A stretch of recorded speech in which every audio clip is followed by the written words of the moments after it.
Microscopic Milton is very small indeed.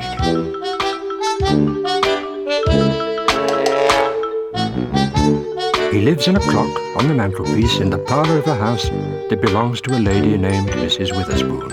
No one knows he's there, apart from Milton's friend Douglas, who spends most of his time asleep in front of the fire, and of course, you.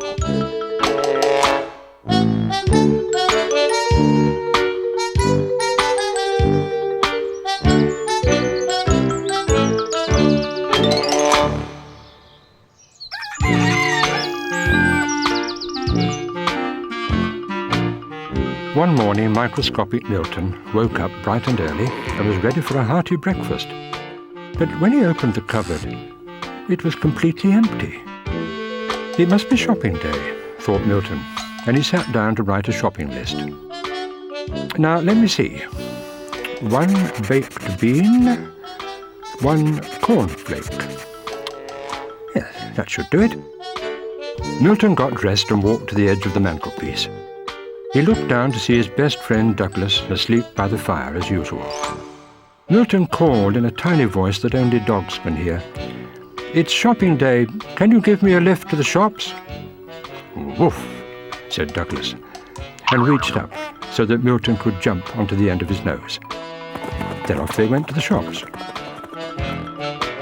When they reached the supermarket, a sign outside said, "No dogs allowed."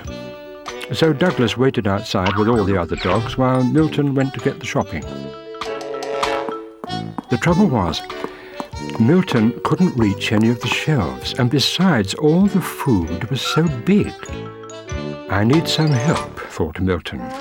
So he climbed to the top of a stack of baked bean tins and waited until a shop assistant walked by. "Excuse me," he shouted as loud as he could. "I would like 1 baked bean and a cornflake, please." The assistant didn't notice Milton at all, even though he was waving his arms like a windmill. Suddenly, the tins started to wobble.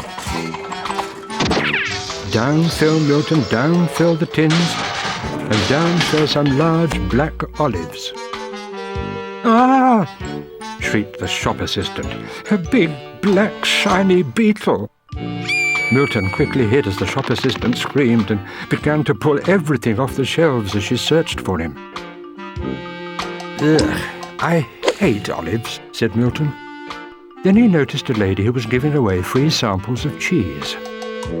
"I'll ask her for help," he decided, "and try a spot of cheese while I'm at it." Milton climbed onto the table and helped himself to a tiny cube of cheese.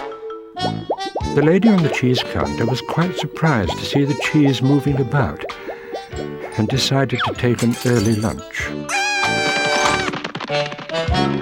Milton was getting fed up and very hungry. "I know. I'll ask the checkout girl. Maybe she'll help me." So Milton climbed onto the checkout desk. "Excuse me, I'd like 1 baked bean and a cornflake, please," shouted Milton. But it was no use. The checkout girl couldn't hear Milton's microscopic voice.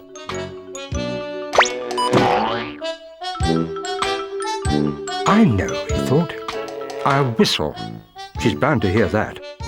So Milton filled his tiny lungs as much as he possibly could and blew. The checkout girl couldn't hear a thing, but all the dogs waiting outside could.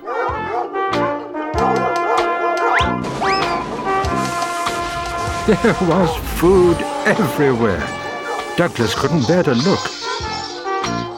"I've got the shopping," said Milton. "Let's go home." "I've got enough food to last for a month," said Milton. "And I didn't forget you." Milton took out a tasty dog biscuit and gave it to Douglas. "All's well that ends well," thought Douglas, and they both settled down to enjoy their meal.